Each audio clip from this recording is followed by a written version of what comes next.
How to download Opera GX on your PC or laptop. So hello guys, welcome back to my YouTube channel. In this quick tutorial, I'll be showing you how you can easily download Opera GX browser on your PC or laptop.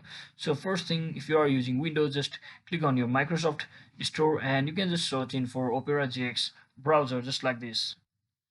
So once you search in for Opera GX browser, it should appear on your list like this at the top, and just click on it, and from over here all you have to do is just click on install and wait for some time, and it might take a few seconds to download depending upon your internet connection.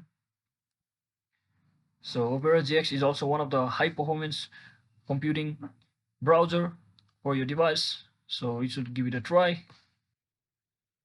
So once it gets successfully downloaded on your PC, you can just find it from over here by simply searching for that particular application.